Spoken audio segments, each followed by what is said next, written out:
саламатсыздарбы, урматтуу биздин санарип мугалимдер. Биздин негизги максатыбыз мугалимдер аркылуу Кыргызстаныбызга кызмат кылып, мугалимдер аркылуу өлкөбүздү өнүктүрүш болгон идеябыз. Биз ушул конкурс аркылуу 800 мугалимди окуудан өткөрдүк. Дайым айтып келемин, биз дайым мугалимдерге инвестиция кылууну туура деп көрөбүз.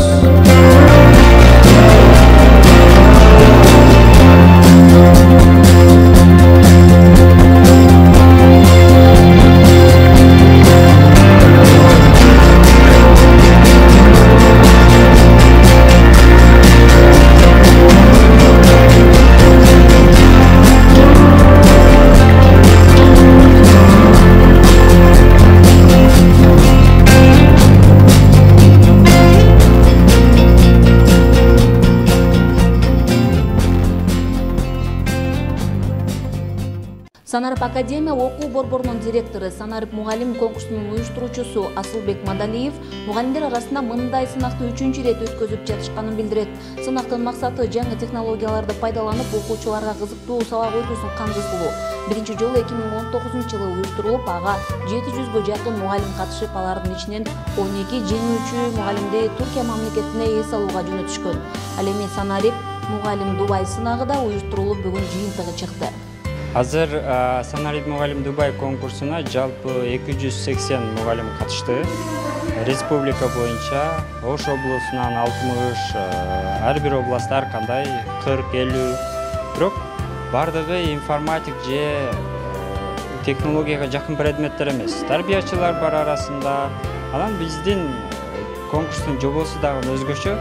Биз мугалимдин билимин эмес, мугалим окуучуларга берген билимге карап баалайбыз, мугалимди окуучусуна карап баалайбыз да. Мугалим өзү эле акылдуу болуп же билими жакшы болуп, окуучуга бере албаса ал билимди, анда ал биздин конкурстардан жогорку упай ала албайт. Биз көрүп мугалимди кагаздар менен эмес, балдар менен иштегенге үндөйбүз ушул конкурс аркылуу. Жана бул конкурс эң документтери аз, эң брокер айтасы жок, жана эң көз карандысыз, эч кандай мамлекеттен да биз бир сом албайбыз, мамлекеттен эчтеке сурабайбыз. Жана өзүбүз каржылап, бул эч кимге көз карандысыз конкурстардын бири деп ойлойм. Уюштуруучулар өлкөдөгү мугалимдердин басымдуу бөлүгү бир дагы чет мамлекетке барып көрүшкөн эмес дешет. Алар жеңүүчү мугалимдерди чет өлкөгө алып чыгып, алардын жеке өсүүсүнө чоң мотивация жасашууда. Коңшу мамлекеттерге алып барганыбыздын себеби жаңы нерселерди көрсүн, билим берүү системасы байкасын, жаңылансын деген максатты көздөйбүз дешет. Педагогдорда бул сыяктуу иш-чаралар мугалимдердин жаңы багытта өнүгүүсүнө багыт берет дешет. Бир эле Баткенде башталган ушул иш-чара өлкөбүздүн башка аймактарында ичине камтып баратат.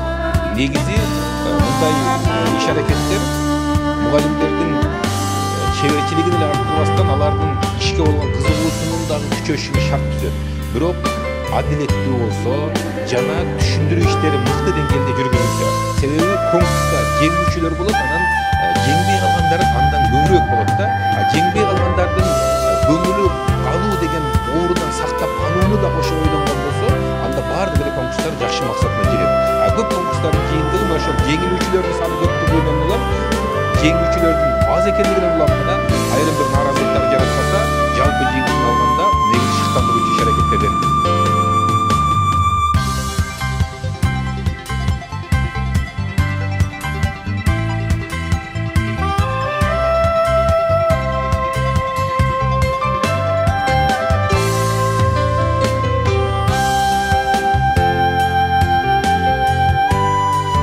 Мен Сабырбекова Аида, алыскы Нарын областындагы Акбала районунун Терек айылындагы.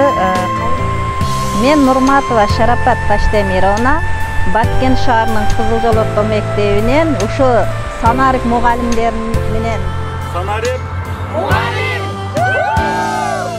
Кыргызстан. Мен Рахманов Толкон, Нарын областына караштуу Акбала районунда Эргеш мемлекеттин орто мектеби Закиржановна, Саралкы орто мектебинин кыргыз тили жана адабият мугалими. Мен Зарубекова Жылдыз, Нарын районуна караштуу Баймолов Князов атындагы орто мектебинде тарых мугалими. Мен Аида Оразали кызы. Биздин республикабызда жүрүп жаткан Санарип мугалим конкурсунун катышуучусумун. Биз ушул конкурстан 1-3 экинчи, үчүнчү орундар, жеңүүчүлөр. Санарып мугалим Дубай 2022 конкурсунун жалпы катышуучулары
Санарет Мугалим